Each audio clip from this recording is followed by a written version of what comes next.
word secrecy is repugnant in a free and open society. And we are, as a people, inherently and historically opposed to secret societies, to secret oaths, and to secret proceedings.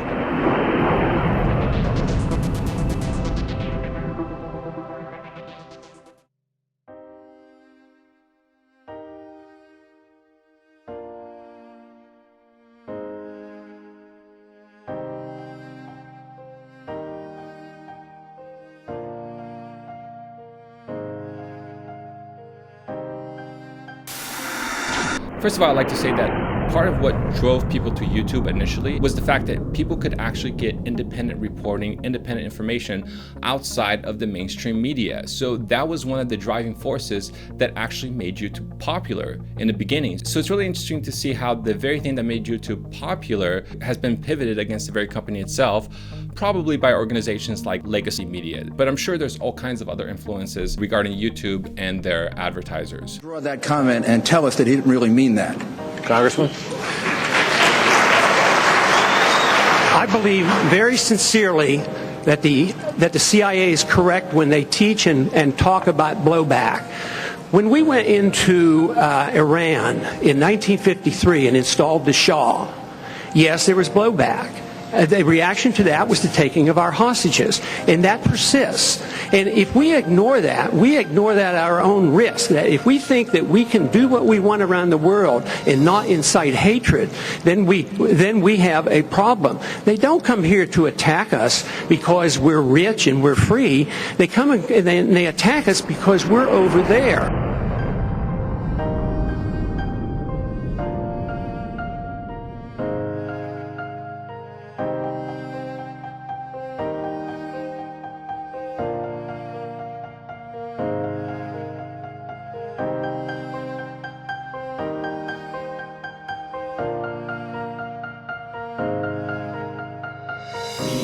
Have freedom of speech. Now we see these technopolies justifying the ability to restrict freedom of speech. And how did they do this? Well, they start banning people.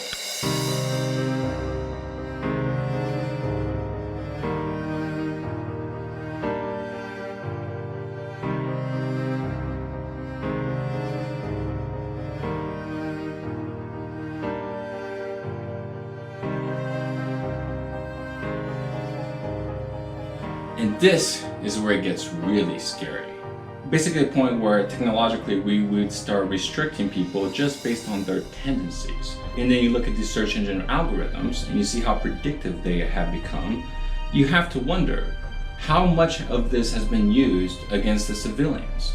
How much of this technology has been militarized and at some point introduced through either the CIA or through some other intelligence services to essentially help control the people? Because isn't that what the game is all about? Isn't the Game of Thrones about the control of the empire? Ready to lock him up in a fucking cage because he used the wrong term. Not even in a disrespectful manner. Right. Yeah, they just called him sir, you know? Whoa. Yeah, like, that's not the place that I'm going.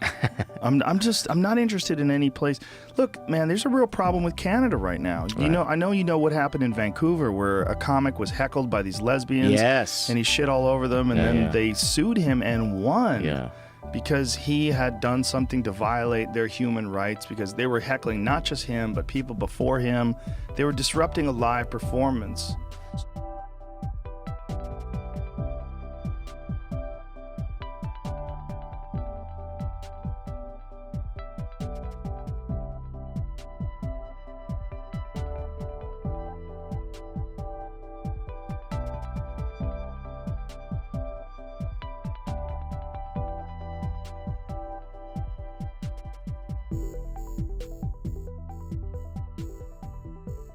What is your responsibility to users? Are you rewriting history for users? Are you telling people what it is that they're supposed to see?